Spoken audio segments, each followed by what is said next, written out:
Okay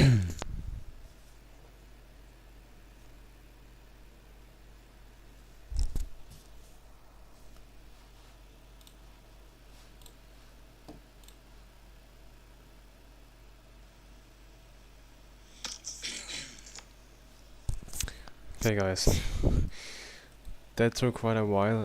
I needed to set up everything because I completely reinstalled OBS Studio. I used the same version for, I don't know, 4 years or something, so yeah. I got a new version now. I don't know if you can hear the... I don't know if you can hear the gameplay. I hope so.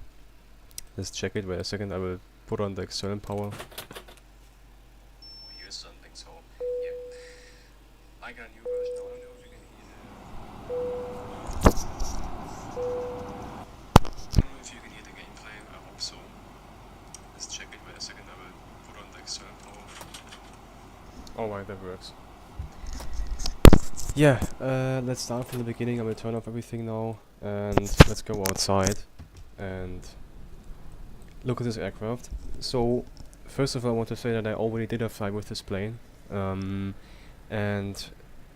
my first impression was a mix of a little disappointment and also, yeah, I don't know, I'm missing the words now.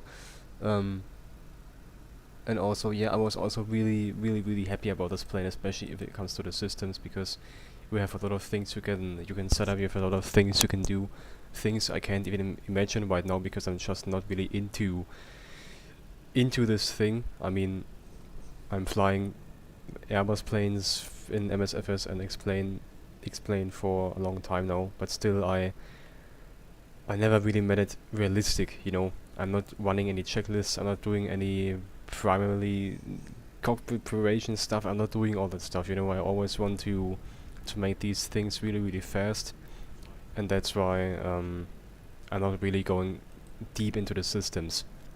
I know some of the systems, of course, if it comes to the ECAM and everything. I can read some things here, but overall, if it comes to the like standard operating procedures or anything, I have no idea how that stuff goes. So I'm really just flying these planes for fun, and that's all. I'm not trying to make it like as realistic as possible. Of course, I'm trying to make the approaches and the departures, all that stuff, and overall if it comes to, like, for example, arriving at a bit of a complex airport, I'm trying to do it a bit realistic. But if it comes to the stuff inside the airplane, yeah, I'm just doing it how I feel that it's correct.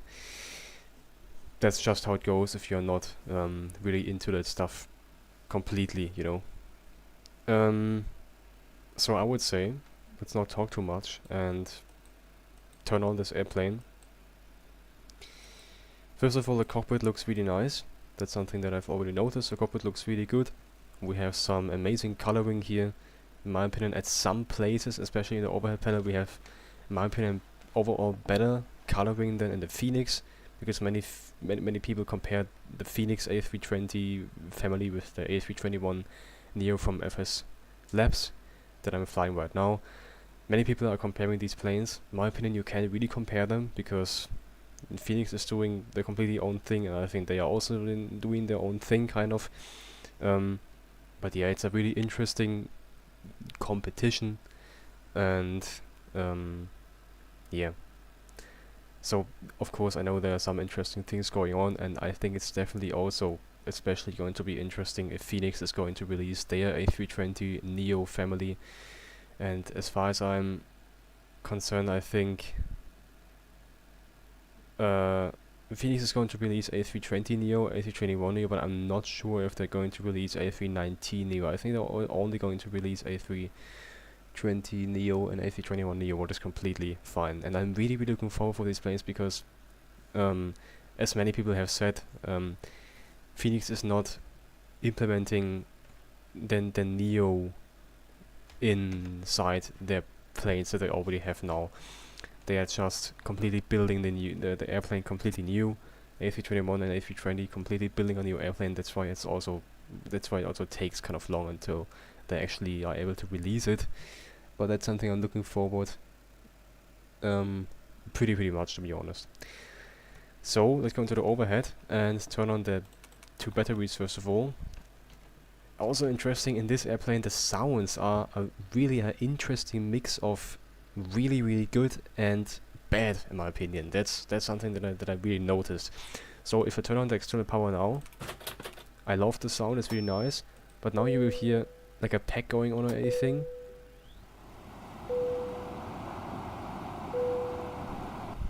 And out of nowhere it's gone. You hear this?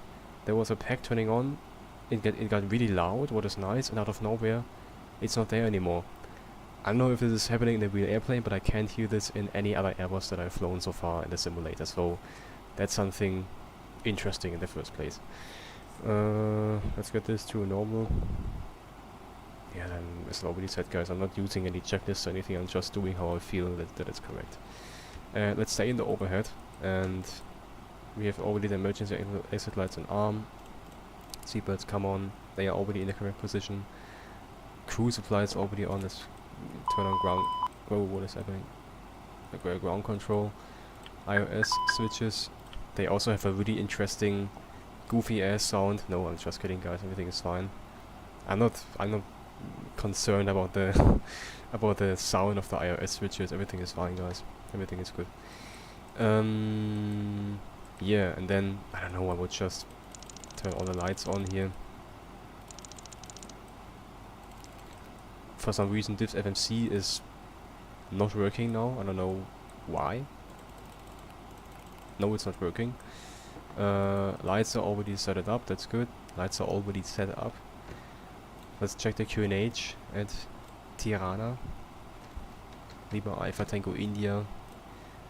And we're going to take off from runway 17 because the wind is almost calm here. We don't have that much wind.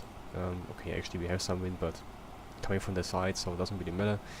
QNH is kind of low. We have air pressure of 1004. Also in the standby stuff, of course.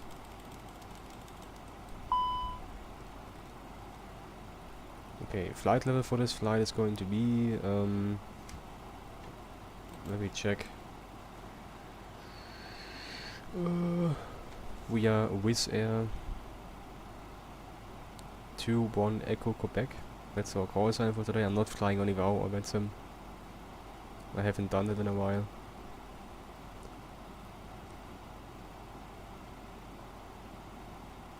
Oh, actually this flight is not even existing in real life. I mean, maybe it is, but I'm just doing any call sign now. So let's say we are going to flight level 380, guys. That would be nice. 380. Our call sign is going to be Wizz Air 220 because I'm just going to make a little, you know, a bit of an unrealistic flight that's maybe not existing in real life to this airport, because the real plane with this registration here, is located in, I can't spell this name, I can only spell it's located in uniform Golf Kilo Oscar, where we are flying to, and this actual plane is located there and based there, according to Flight Radar 24, and that's why I want to fly this plane to this airport and then make realistic flights from this airport into this airport with this plane. That's the plan, yep. So it's going to be a little bit of a ferry flight still with passengers on board. So, yeah, QNH is set up. We have flight level 380. Let's check if anybody's there. No, nobody's there. Yeah. That's the plan. Yep. So it's going to be a little bit of a ferry flight still with passengers. So, yeah, QNH is set up. Fine. By the way, the one we're heading is, let me check, is 169. So let's set this up. Takes a lot of time to set up a heading in this airplane. Let's try to just hold it, and that does not work. So for example, if I'm really doing much on the nose, on the mouse wheel now it works quite good if you're close to it, but if you're too far away from it, it takes a lot of time. That's something I already noticed. Sadly, typical MSFS. Actually it's 169. Alright, that's fine. Let's go to the init page here, and yeah, to the init page. We are flying from Lima Alpha Tango India to Uniform Golf Kilo Oscar. Uniform Golf Kilo Oscar. Just like this. IRS init, that's align the IRS. That's fine. As I already specified with 380, we have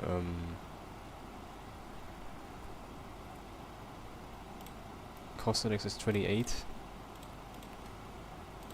and flight number is whiskey 6220. Alright. Next page. Log fuel for today is going to be... Yeah, we will wait with this because I still need to load the airplane. Let's go to the... where is it? MCDU menu, options, fuel, total, and we need 8.9. Does that make sense? 8.9? I already had 8.9 in the flight before. That's interesting. Actually, oh yeah, I see. This flight is not too long. I mean, I thought it's about 3 hours, but actually it's only 2 hours and 20 minutes, so that's fine. 8.9 for the fuel. We'll just put it in here. Oh yeah, you need to make it like this. Alright. Perfect. Let's go to return, and now let's go into the payload.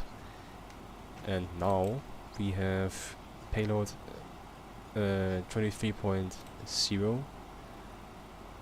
I'm not really smart when it comes to all that mass and balance stuff, so I'm just, as I already said, doing it how I think it's correct. We have cargo 5.5. We have 1, 2, 3, 4, 5.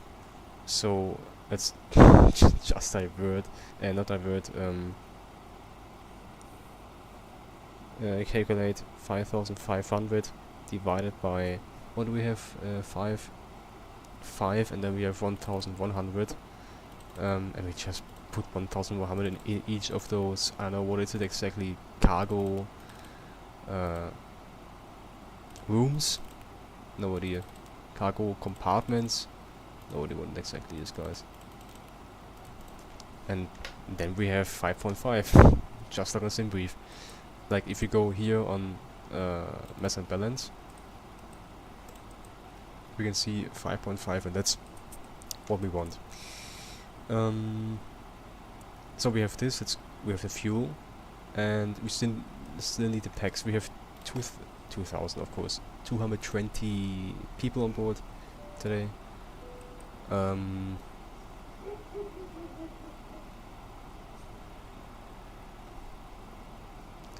So we are going to divide this by 3. Okay, yeah, we have 73 each zone. I think it's like the forward zone, after zone, or whatever, I don't know. And then we should have 220. Yeah, let's check it. Oh, can we actually open the window? No. Okay. I mean, there is a click spot. Oh, we can actually do it. You have to... Oh, that's nice. Look. Oh, that's nice. Can we move it? Right? Yes, we can. I mean, the FPS are not so good if you're moving it, but that doesn't really matter. Oh, that's really nice. You can actually hear the sounds from outside really loud now, and they have a really nice sound, in my opinion. Look. That's nice. That's amazing. I love this. Alright.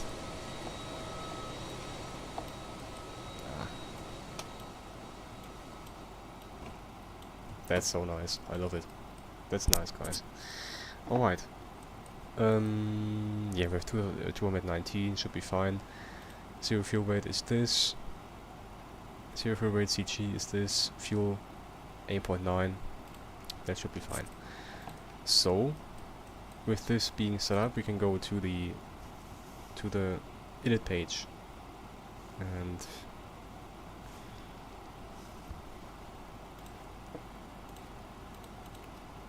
next page, 8.9 for the fuel.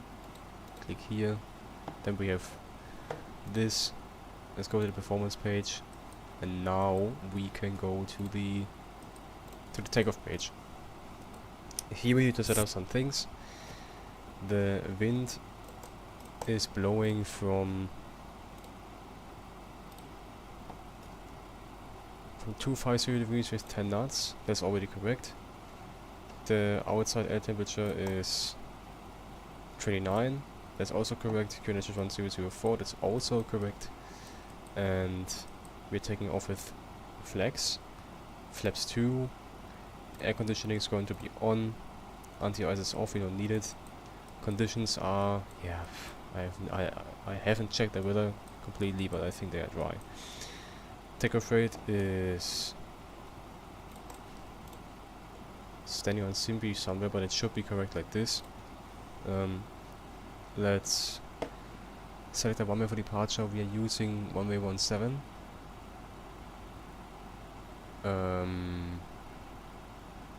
I will use the maximum length that's available. We actually yeah, okay, that's enough. This one, now we can click on calculate, and there we have all that stuff that we need. So V1 range is going from 148 to 154. So let's say V1 148.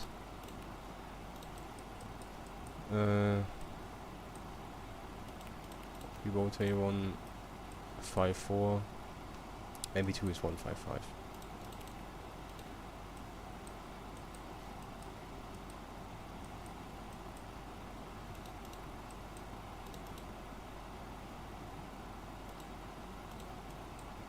Okay. What do we say for the runway length? We have 2746. 2746. Alright.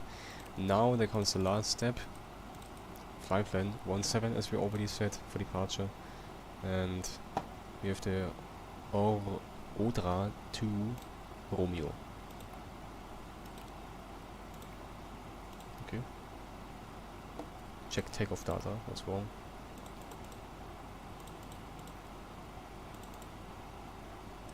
No, that's actually not quite correct. I don't know why it all deleted it again. No idea.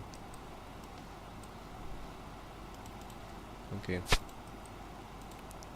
Okay, we have the departure route set. Let's go to the last point of the arrival, and of course there's a direct to Velba.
Okay, for the arrival route we have the Mako 1 Bravo. One way for arrival is going to be 25, so we will fly the LS Zulu 125 and Mako 1 Bravo. This one. Insert, and now there should be a flight plan discontinuity. Let's see. No, there isn't. Okay, perfect. So we have everything in the performance page. We have everything in the on this page. Probably there would be anything else to do, but I don't care. We're just going to depart now. APU. Let's check the wing view. So I think the engine is looking really good. Something that's looking also good is the wing. But I will say something about the wing later. Now it's looking good. I don't really care that this is not being textured if you're on the wing view. Also, if you're going more outside, this is just black because, yeah, if you're inside the cabin, you can see that stuff, I know.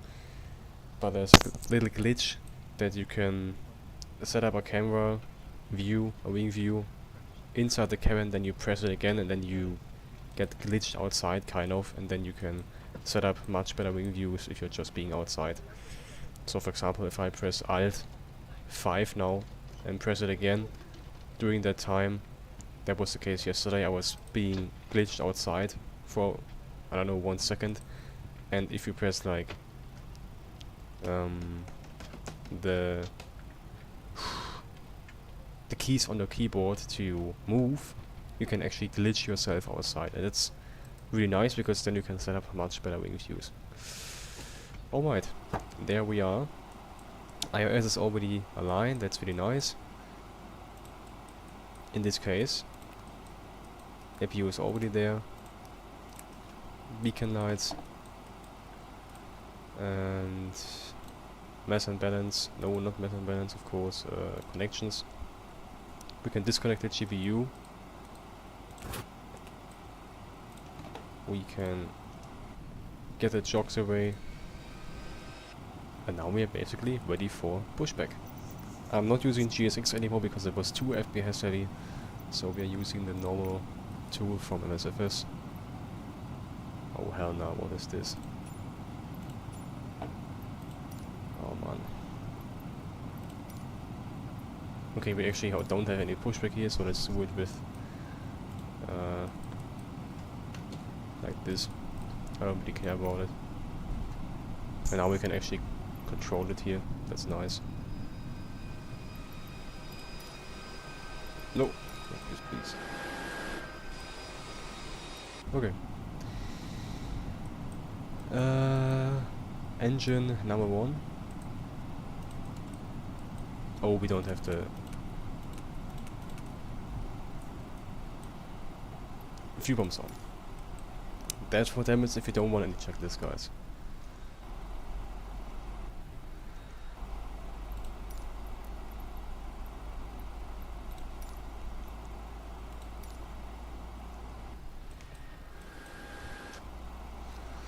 Something very interesting is also the cabin announcement is good, everything is fine, but something that's really been on my mind the last couple of minutes and hours is the sound of the fuel pumps. Ladies and gentlemen, we now ask for your attention. It slowly fades away now, but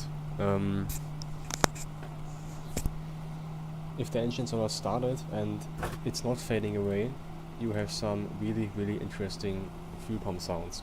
In every era, it doesn't matter if it's the Phoenix, the Flubber Wire or the Headwind A330, you have really nice sounding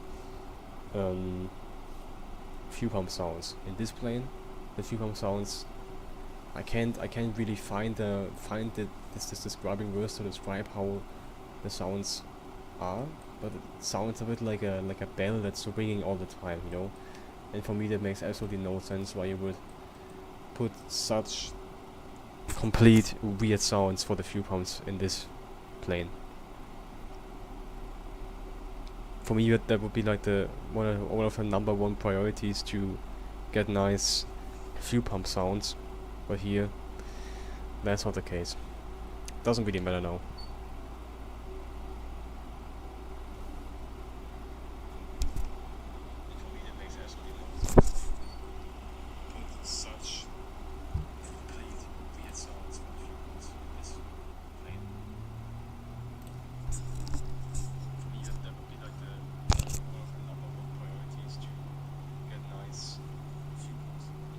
Okay, engine number 2 is also starting now. That's nice. And overall, the sounds of the We engines also are carry really nice. flotation aids. And overall, the sounds in the cockpit, they are amazing. But if it comes to the cabin, and like to things like the flap sounds or the sounds of the fuel pumps, it's a bit weird, to be honest. A bit goofy. Engines are started. I think you first flaps 2. Let's go to the cabin, listen to it.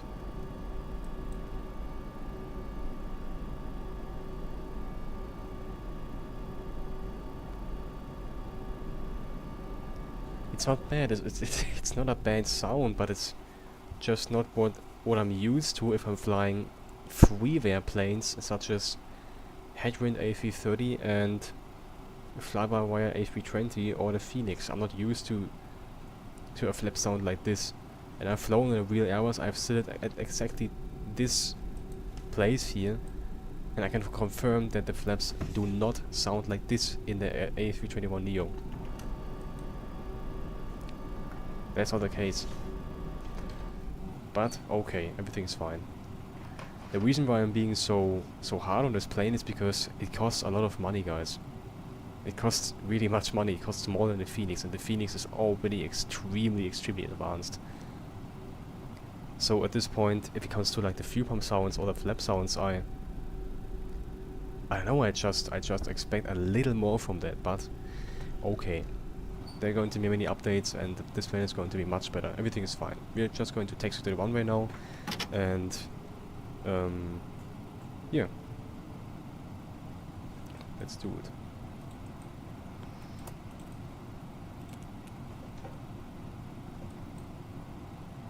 Does this work, please?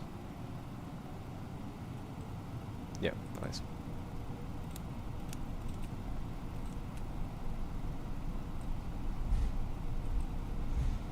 A really positive thing is the taxi sounds overall, if you're in the cockpit. Doesn't matter if you're braking. Let me make a little break for you. Wait a second. You can't hear it so good now because the tone is kind of low. But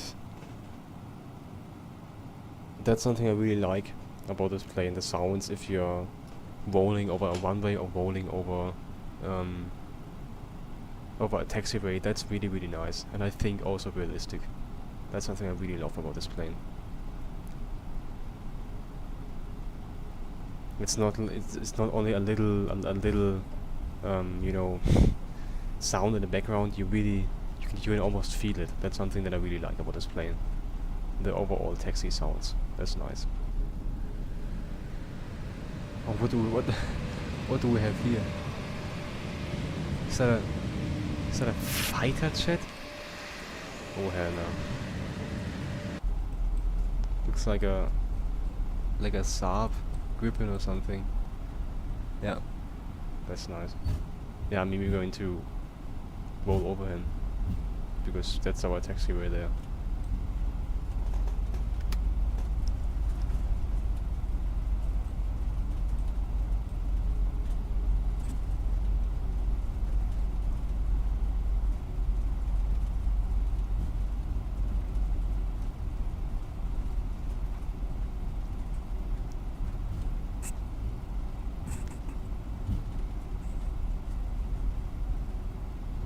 Oh.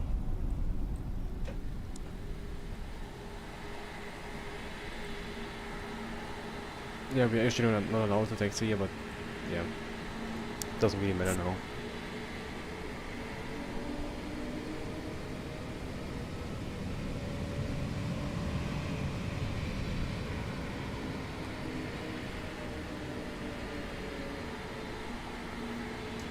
Normally you would already enter the runway via this taxiway and then make a backtrack, but that's not what it is now. It doesn't really matter. I just want to take off now.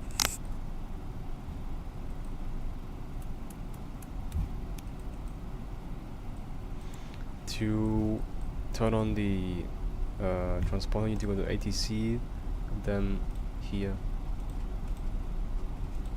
auto, and then it's turned on.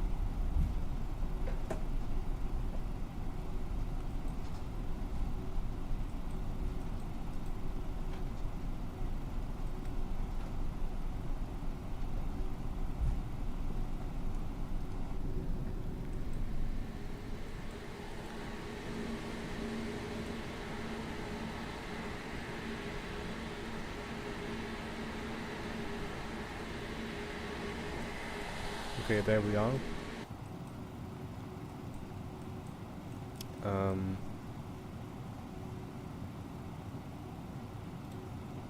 We have squawk 1000, let's turn on. Takeoff config. Oh, that's wrong. Pitch trim, blah blah blah.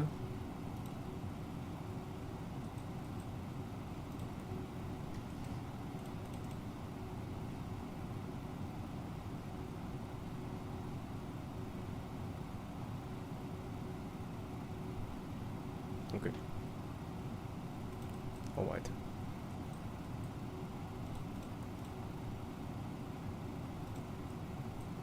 Good. Let's take off.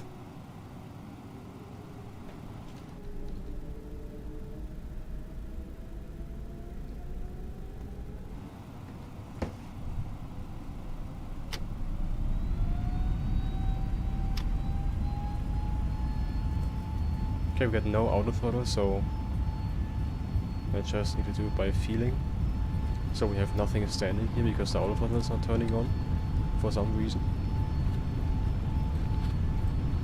Retard. Oh, okay, the nose is already coming up. Probably because of the weird loading that I've done. Retard. Thank you. Retard. That makes a lot of sense. Pitch. Pitch. Yep.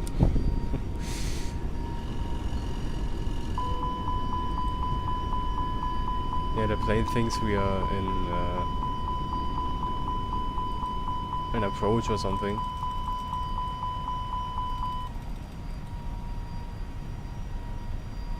Alright. Now let's try autothrottle. That's working. Flaps 2.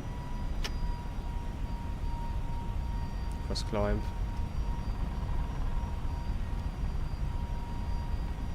You can always hear a little shaking in the background, that's really nice.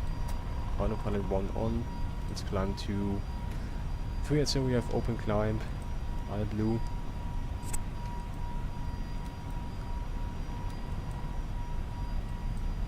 Okay, let's try a wing view and see how the wing flex is. In just a few moments, we'll commence our in-flight service, offering you the chance to purchase from our selection of fresh food available today. Full details can be We found don't in really your have wing in-flight flex in brochure. this plane. What is that was like the thing that disappointed me personally the most. That you don't really have wing flex. I mean, the wing is shaking a little bit if you have turbulences, but overall you don't have wing flex. What is a bit disappointing because I don't understand the people who are saying that Airbus A320 or Airbus A321 doesn't really have wing flex. They have wing flex, and that's why I'm always a bit disappointed if they are coming planes for a simulator, such as the Airbus A321 or A320, and they just don't have wing flex. That's something I always find a bit disappointing, but that's my personal attitude. Alright, we're reaching 6,500, so this plane is going to make a left turn now. That's part of the arrival, of the departure route here in Tirana.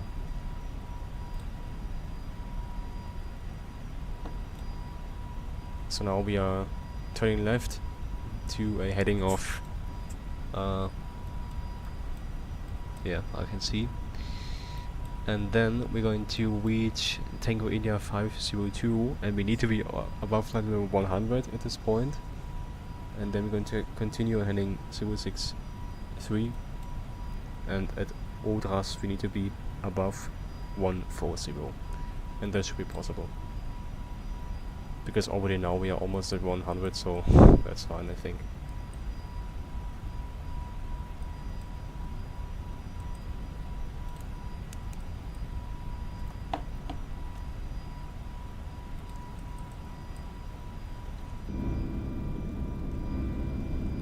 So the engine sounds in this wing view here are really nice. I really love the engine sounds in this view. That's something that I find really good. I mean, after the wing it gets kind of silent, but here in this view, or in this view, the sounds are amazing. They're really good. Okay, Kutaisi standard. What did we have here? No, we have 1004, of course.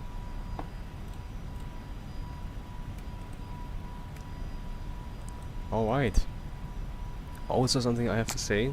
I don't want to be too negative here, but this is just what I feel and what I see. My FPS are not that good, even if I turn the terrain level of detail down a bit, because that's the main FPS, I don't know, downing force. I have no words to describe it. I've already turned that down from like 120 to 70. There's only a little bit of difference in the FPS. My FPS are not the best at the moment, and for some reason they're going to get worse the higher I get and the more clouds there are. In the Phoenix or in the PMDG or in the Flybywire, I don't have these problems with the FPS. The FPS are always kind of stable, but in this plane for some reason my FPS are overall kind of bad. But yeah, probably most people don't really have this FPS issue because my PC is, yeah, not the latest one. Let's say it like this. Alright. So we have the landing lights turned off.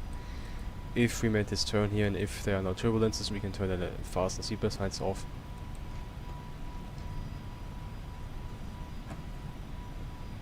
Let's actually take a look in the cabin, how the cabin looks. We have a really nice wind overall, typical cabin sound over here. If you're reaching the flight level or if you're just cruising to the flight level, that's really nice. The cabin overall, I've seen YouTube videos and streams where the cabin wasn't looking that good. But now I think where I see it, I think the cabin looks actually really nice. We have a really good looking cabin here. Much better than planes like PMDG, you know. So yeah, I'm actually really happy about this cabin. Yeah, that's really nice. That's something they really worked on, and that's nice.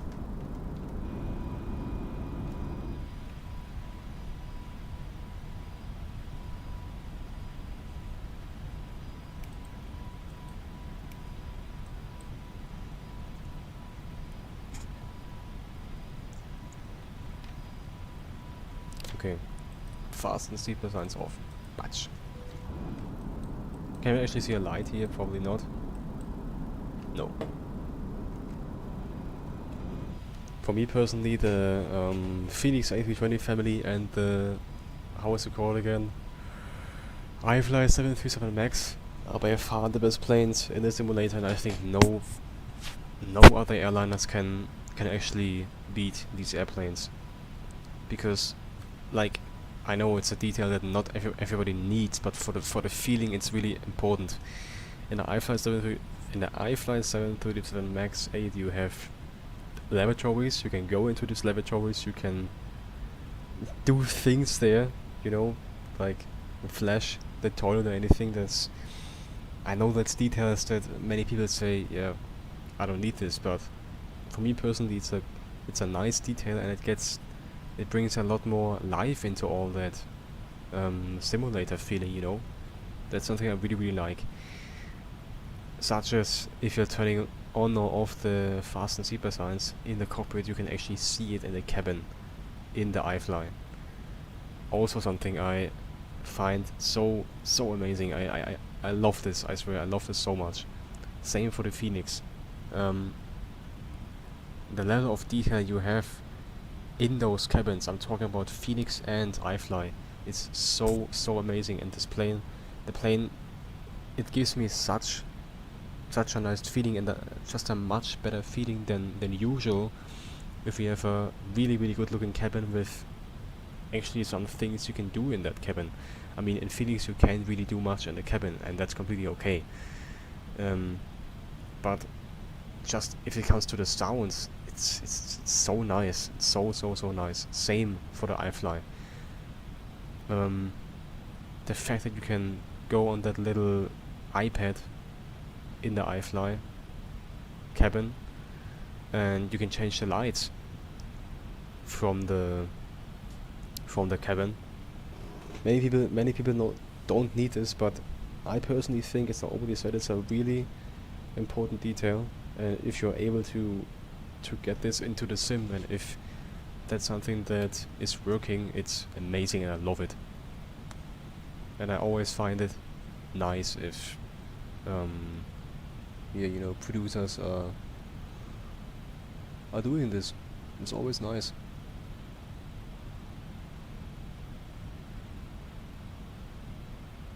Okay, guys, I will eat something and then I will be back with you. The flight is going a bit, so I'm probably going to be away from my PC for a bit, because yeah, as I said, this flight is just more than 2 hours. Let's actually check if the flight level we have planned is no, actually not.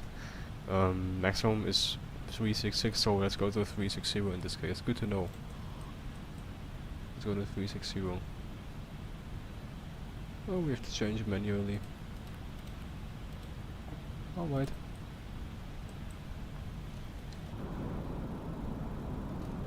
Okay guys, be right back.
LATI. Wat een leuk.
Ladies and gentlemen, take full advantage of your tax-free allowances today and make some amazing savings with our boutique range.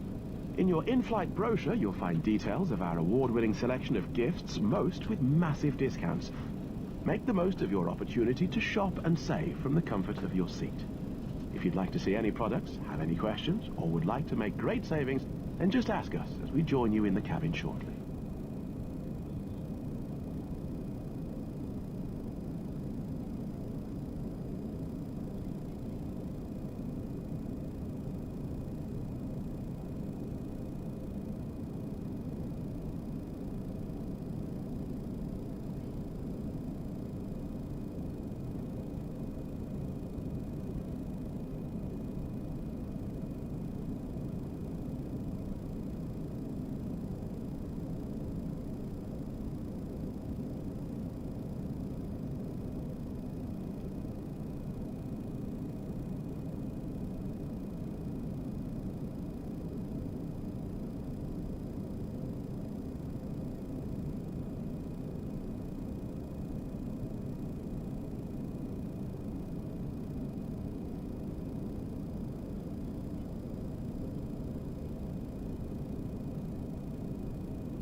Okay guys, I'm back now in the stream.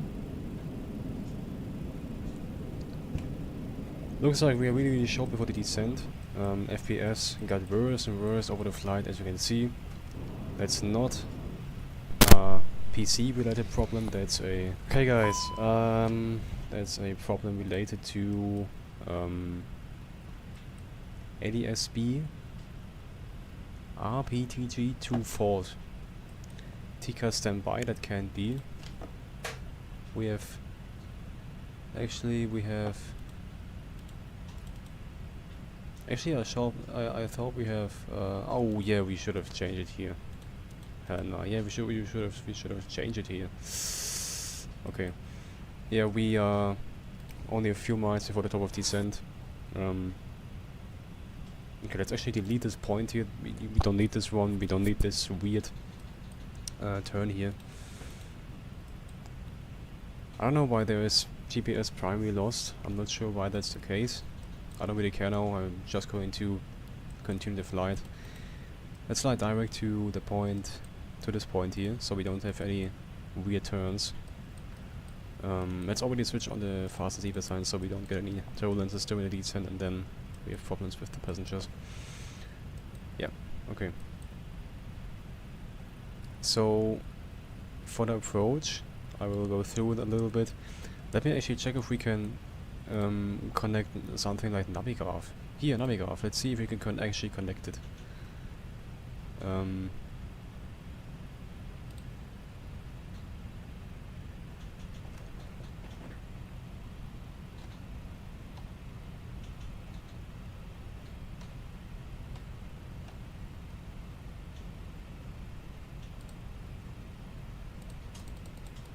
Okay, that's not working.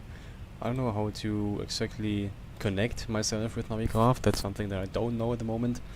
Probably it's all in this documents thing, and that's a really positive thing about this airplane, that you have a big documents, let's say folder or app, and here you can go to introduction, and then simply a whole introduction to this plane will load, and you are able to, yeah, and you are able to get yourself a little bit of a overview and tutorial and all that stuff. Here you can see your GSX tutorial, normal procedures, checklists, quick reference handbook, all this stuff. For example, you can go to introduction and then you can see the product features. There's just really much you can do with this airplane, and that's what an introduction and all that stuff simply tells you, that you can use many systems, because the system depth of this airplane is really high. Hardware setup, that's something that was really important to me because I had no idea how to set up the rudders. If you have rudder pedals and a joystick and you don't want to steer the airplane with the joystick but with the rudders, you have to go to the FNC and then you have to go to MCDU menu options. Options, and then probably next page. No, actually not. Where was it? Must have been somewhere. Controls here on the third page, controls. And then rudder panels, you have to turn these both on. If you want to steer the airplane on the ground with your rudder pedals that you have below your table, these both settings on, this both settings on. And you have to press this tiller thing inside, because if you don't have this, I don't know how to exactly explain it.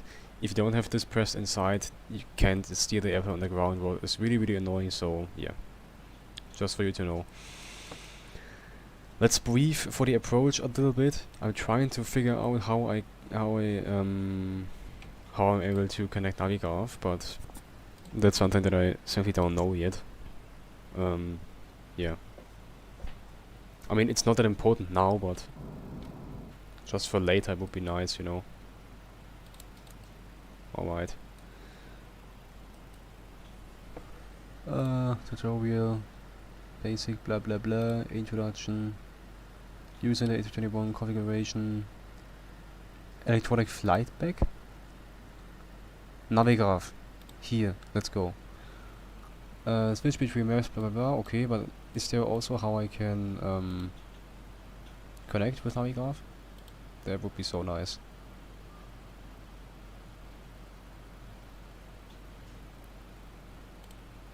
That would be really, really nice. Navigraph, blah blah. Use the... Okay. While the airport charts part provides the same functionality you would have with Navigraph, blah blah. Yeah. I'm not quite sure how it works, guys. Would be nice if there would be like a setup tutorial or something, because I don't know how to exactly do this. The Navigraph map and charts available on the EFB use the API provided by Navigraph, while the airport charts part provides the same functionality you would have with blah blah. There, Okay, let's maybe start Symlink and let's see if that works. If it works, then that would be really, really nice if that would work now. With Symlink, maybe. Let's see. So Symlink is turned on. Let's press this little thing here. So actually we should be able to see, because I just want to show you all the charts. You know, it's better if you can see that stuff. Yeah. Something that's really nice is overall the airplane gets a bit more silent if you are in the descent, because you know the engines are in idle now. That's the best case if you're not using any fuel at the moment. So that's something really nice. Also here it's kind of silent. That's something I actually like. And also really interesting scenery here. I've never actually been here. That's good. Okay, let's go to the performance page very quick and fill in the destination data, because that's something I should have done already. Uniform Golf Kilo Oscar. Wind 250 degrees with 10 knots. The same wind as in Tirana. That's also interesting. Temperature is 32. That's actually a lot. That's really, really warm. KH is 1000. And because it's so hot there, let's actually check if we have any thunderstorms going on here. No, nothing. I mean, we have really, really high temperatures, but there are no thunderstorms. We have almost no clouds, so the weather is actually really, really nice at this place here. And I have absolutely no idea how good or not good you can make holidays here. I have absolutely no idea what that exactly is. But must be an interesting place. That's for sure. How long would it be from here to to Dubai? That's an interesting question. Because if we would fly from here to London or something, it would be like over 4 hours, so really, really long time. Let's descend a bit faster, because I'm not quite sure at what altitude we need to be. As soon as we're reaching the approach fixes, we set 1.25 for arrival, right? Yes. 25 for arrival means heading 253 and 2000 actually. We need to be on 2000. So let's descend a bit. With a bit of a higher descent rate, that's important. Alright.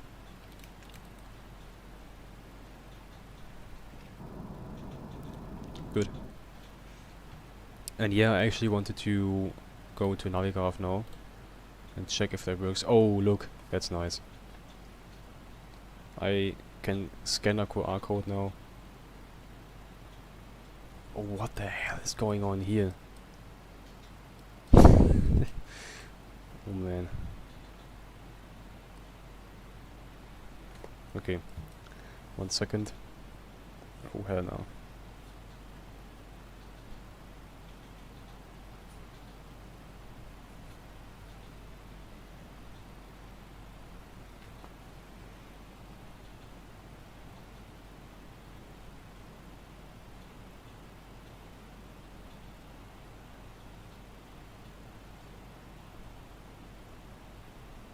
Okay. There we are.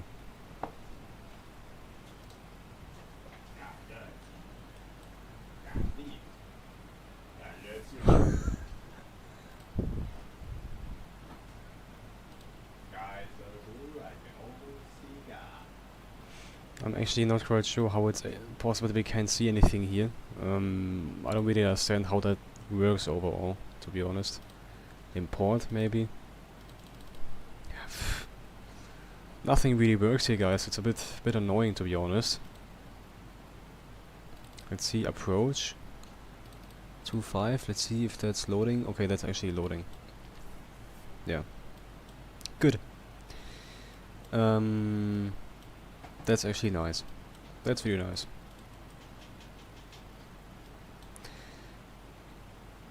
So we will be here probably.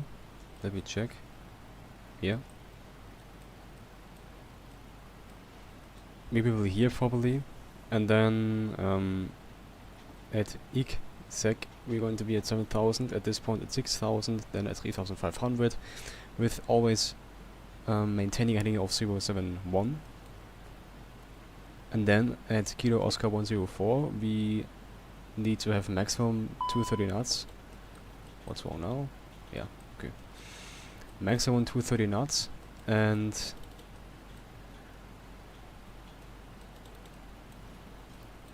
3,500. Then heading 344. Here we already need to be at 2,500 and maximum 200 knots at Kilo Oscar 107. Yeah, exactly. And then 2,000, and then simply the ILS starts. Let's already put on the landing system here.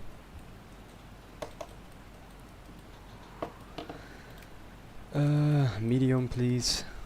Let's go to landing.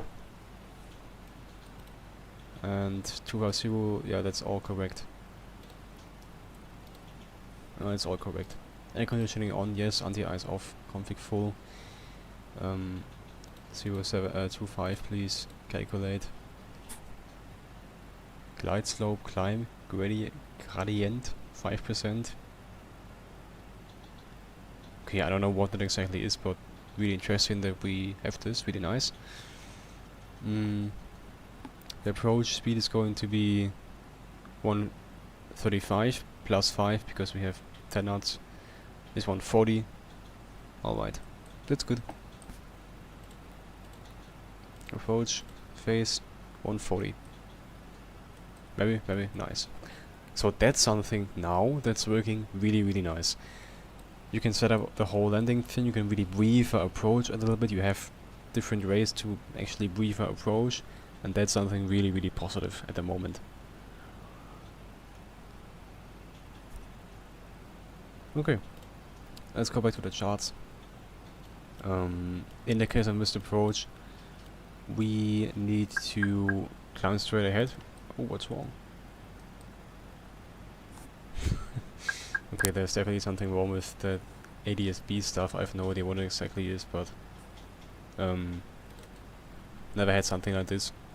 No idea what it exactly is. Maybe something because of the fact that we did not have a squawk turned on actually, and transponder turned on, but I don't know.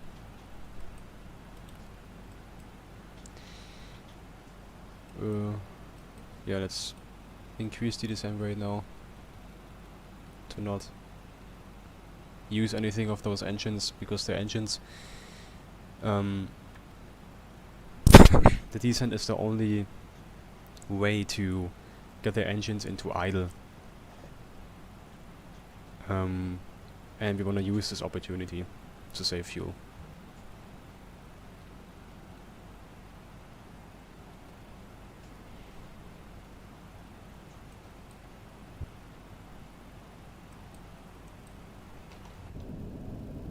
Something that's also interesting, I don't quite know if the real speed breaks of the real errors are coming out that much if you actually use them. What I've seen in the Phoenix is something like this here. Maximum to this angle, but not more. I don't know if they come out that much in real life. Because, I don't know, it just doesn't look that right. Maybe I'm wrong, but it looks a bit much, you know. But I'm not quite sure.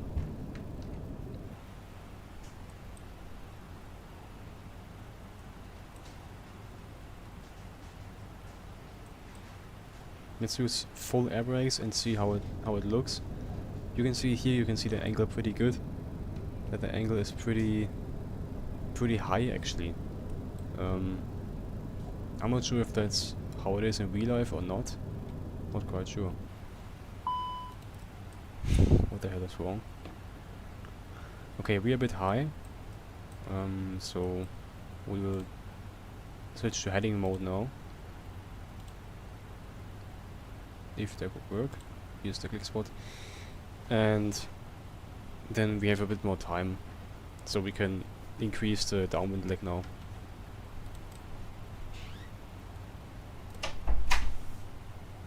Wo ist Otto?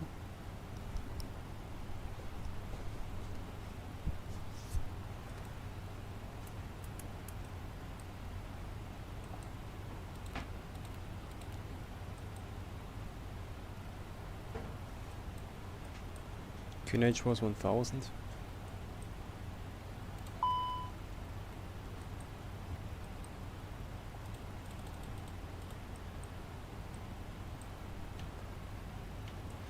Minimums are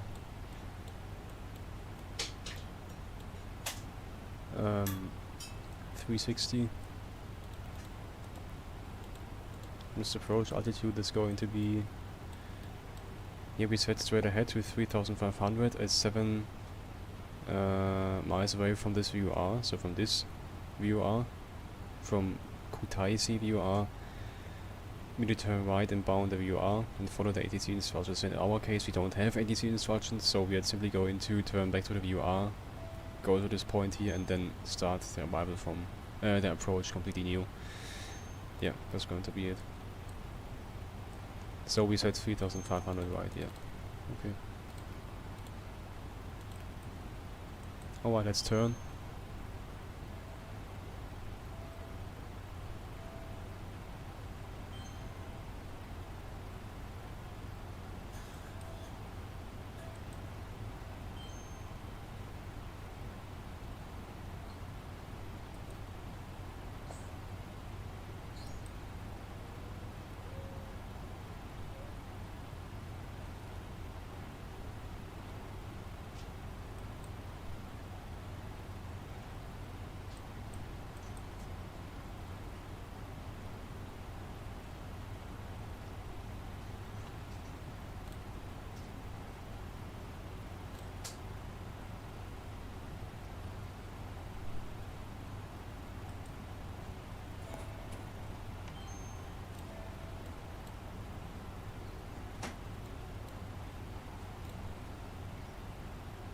Okay, we will overshoot the localizer, of course. That's okay. As soon as we're not coming too close to that stuff here. Actually, the... I don't know, man.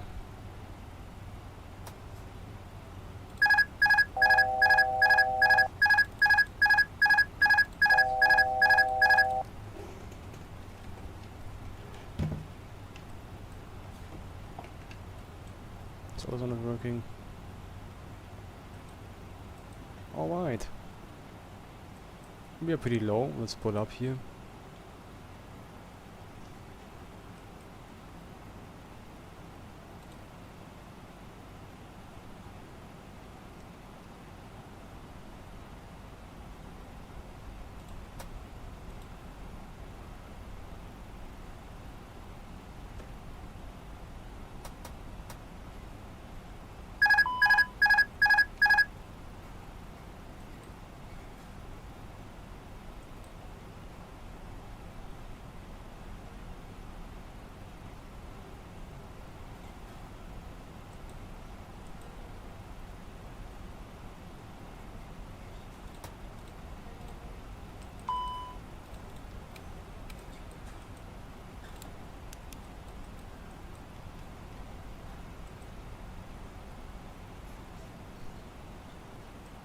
Let's see if we have a Radnav. Yeah, okay.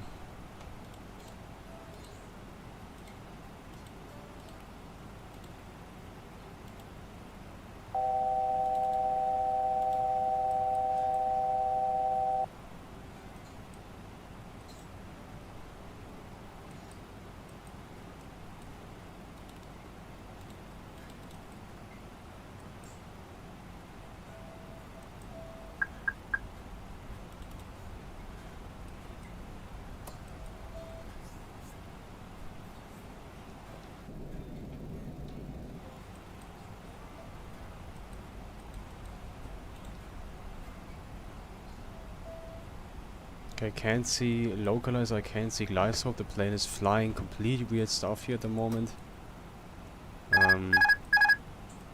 Yeah, really interesting, to be honest. I mean, we have an ILS frequency in here, but the plane is just not doing what it's supposed to do following the ILS, so yeah, I don't know. Even the correct runway course is there, so flight director and ILS system are completely useless at the moment.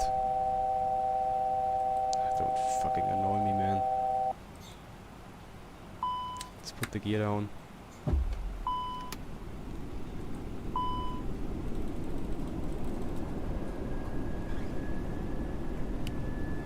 Flaps 1. We set 140 for the approach speed. I don't know if we can reach that. It's going to be a bit tight now. 1000. I don't care, I just wanna get on the ground now. Flaps 2.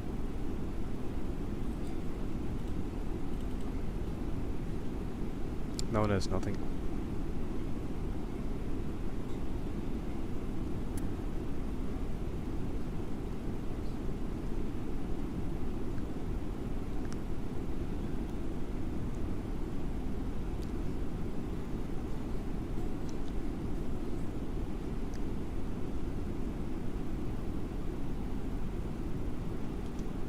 Plus 3. 500. 400. 100 above. 300. Lol, I'm changing the camera view and the plane is just making some weird nose inputs, nose up Minimum. inputs.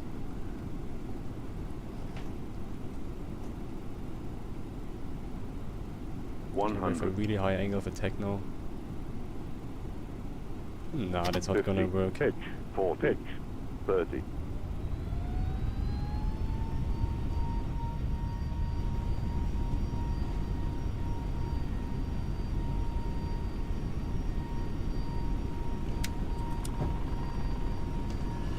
Flaps 3.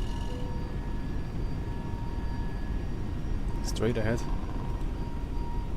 With this heading here and 3,500 now.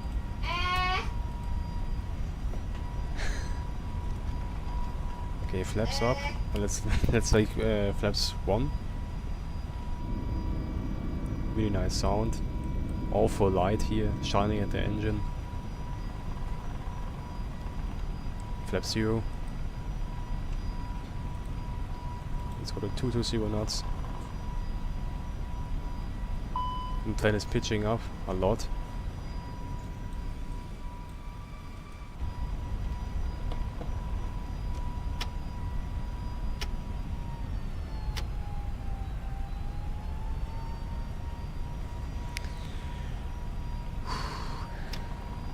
Oh man.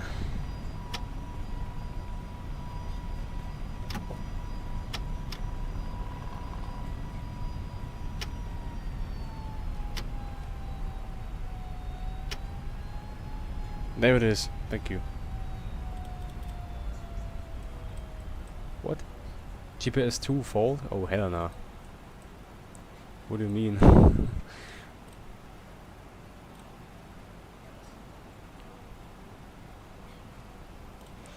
Okay, we said 7 miles away, so that must be somewhere over here because there's also a 7. So let's turn on. Let's actually fly direct to this point here. So we are just, yeah, simply flying it. Perfect. Go around, track works, that's nice.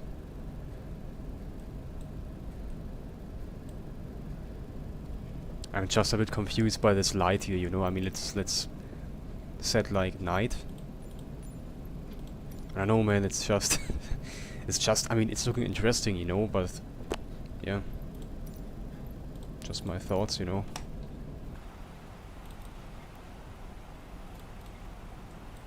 Alright. I was really rushing this approach. Wasn't really good flown by me. But something that didn't help is that simply the ILS system was not working. that clearly didn't help me in this situation.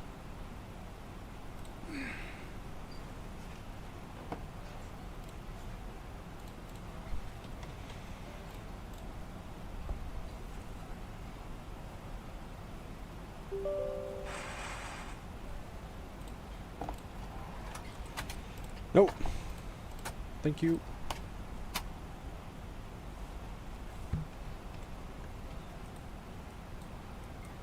That looks so nice. Amazing.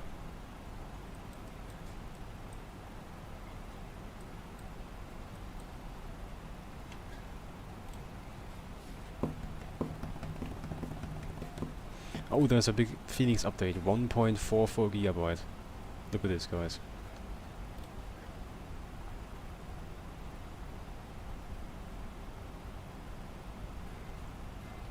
Oh my god, I've never seen a changelog that big. Holy shit.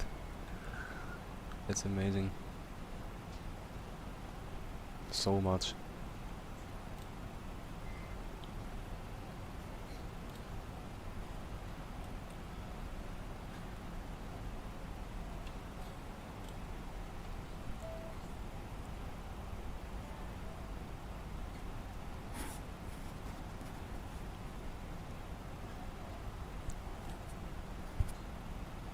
So we'll fly over the airport now, and then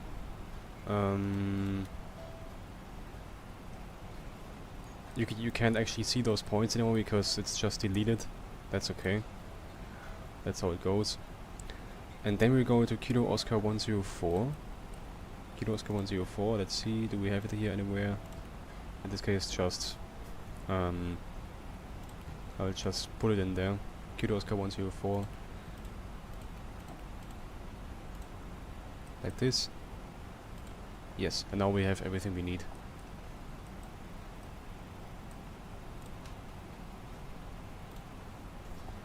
Good.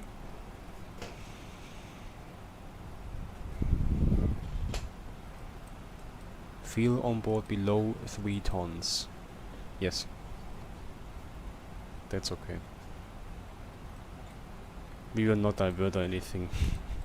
Should be able to land in this airport.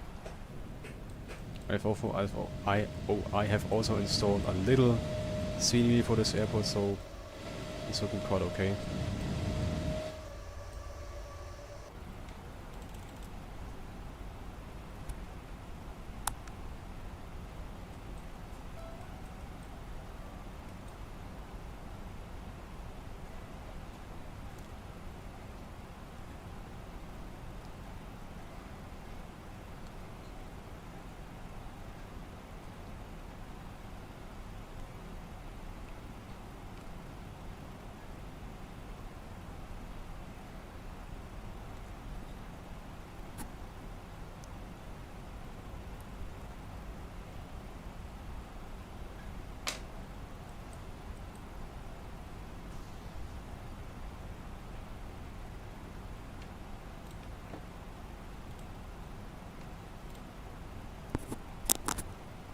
Let's see if the ILS system works this time. I mean, we have the correct approach set, right? Because at the end of the day, the problem maybe is completely on us or on me, but that's not the case. We have ILS 25 Zulu set. Okay, there's no ILS frequency now, but before there was a ILS frequency. Let's put the correct one in. We have 108.7. 108.7. With a course of 253. The course of 253. Yeah.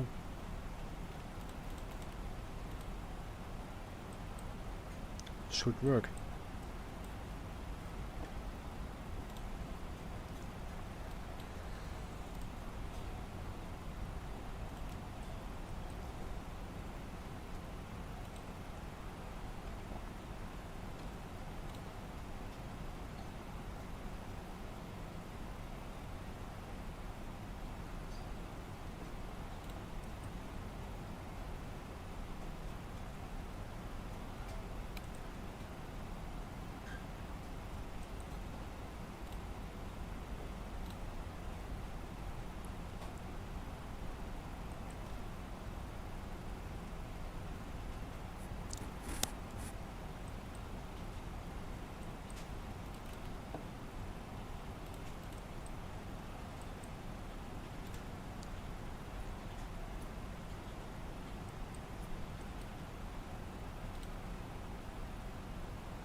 +1.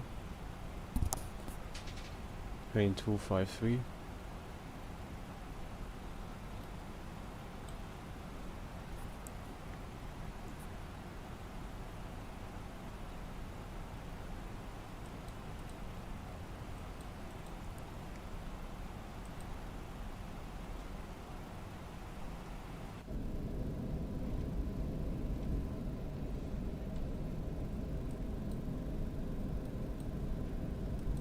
There's the field.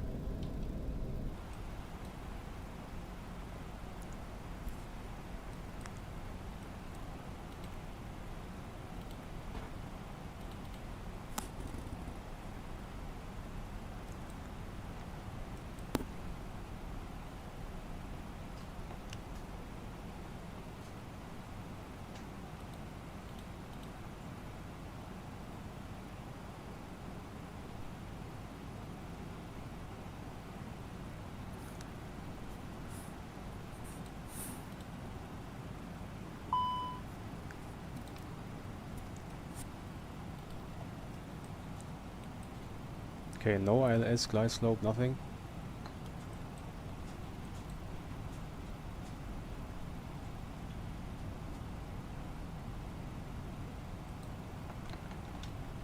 Get down.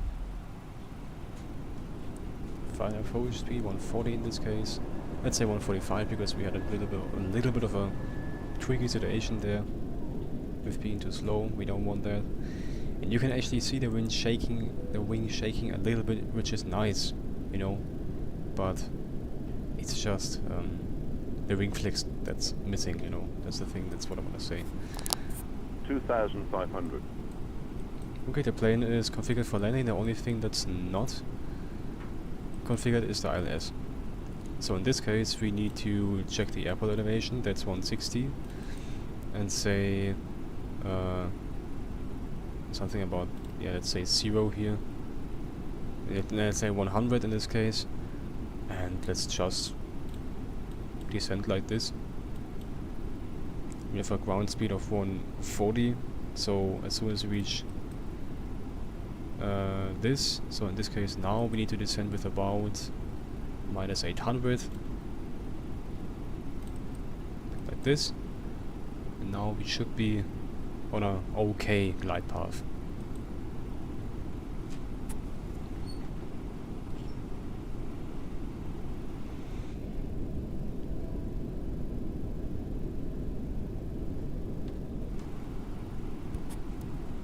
You can see the plane making some small corrections, what is good. So we are building our own ILS here at the moment. I will disconnect the autopilot any second because that's just too tricky.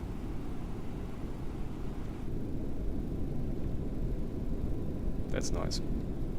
Okay, autopilot off, I have controls. Flight radar off, we don't need this thing anymore.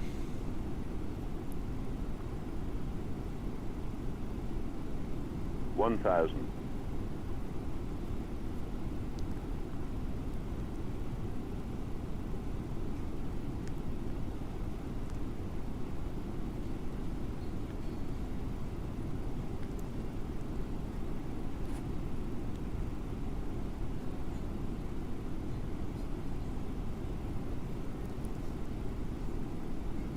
The plane feels really stable in the air. The only thing I have to say is that it's reacting with a lot of delay overall, so it's feeling a bit like I'm flying the A321 from FSX 2005 or something, I don't know, or earlier.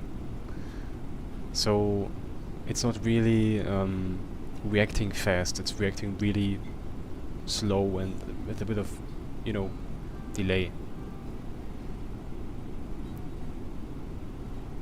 500. So with this plane you're definitely learning to fly with small inputs, that's really important. 400.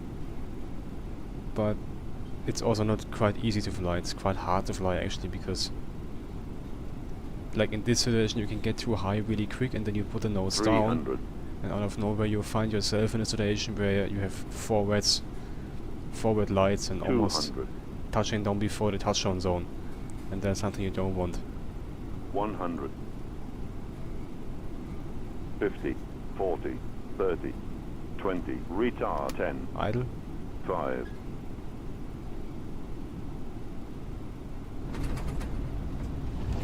Nose is coming down too hard with autobrakes medium.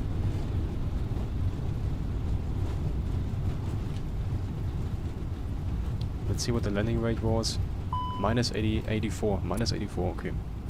Felt like minus 500, but that's okay. Okay, where can we get away? Here on the right, okay. Alright. There we are.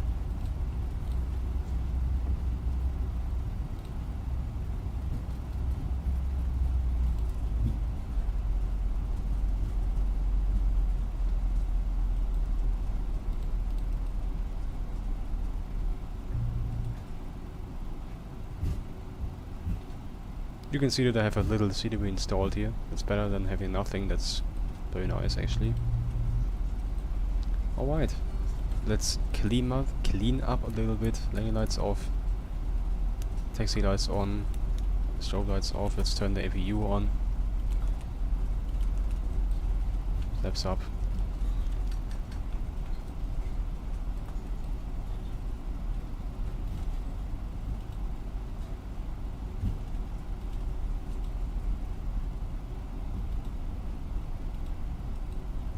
Transponder to standby. Oh, that's sweet. Oh. The plane is actually steering to the right by itself for absolutely no reason. I'm doing nothing but now the plane is simply going to the right. Makes absolutely no sense because we have almost no wind here. Also interesting.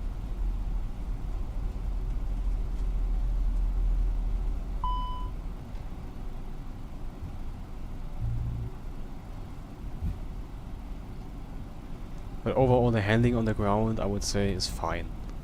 It's not going too fast, you know, like in the PMDG for example, things are going way too fast. In PMDG 37800 things are going way too fast for it being realistic.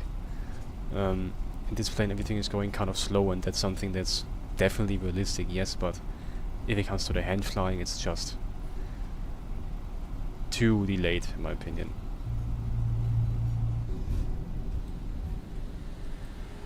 Okay, I'm not quite sure where we can go. Probably in here and then, yeah, somewhere over here. Not quite sure. Doesn't really matter, probably. Look, you can even see inside of the airport. That's nice. That's really, really nice. I wouldn't expect this from a freeway airport. That's really nice. I got this airport from Flight Sim.to for free.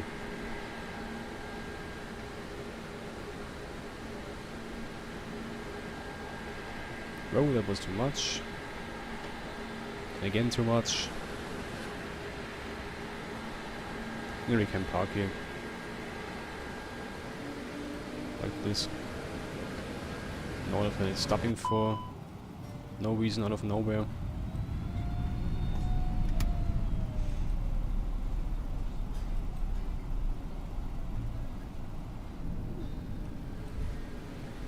The plane is just stopping. Why? Look.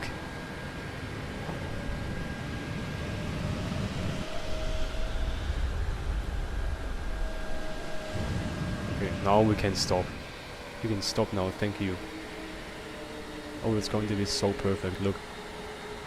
No, it's not stopping anymore. Okay. Yeah. Engine's off now. That's a nice sound. Of course, parking brake. Alright, my internal lights off, taxi lights off. Let's turn the APU bleed on so we can get some fresh air. Yeah. I would leave everything else as it is. Config, slats not in takeoff configuration. Yeah.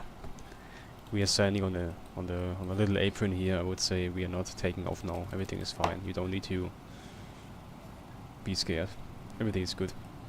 Okay, let's open the cabin door. That's nice. And also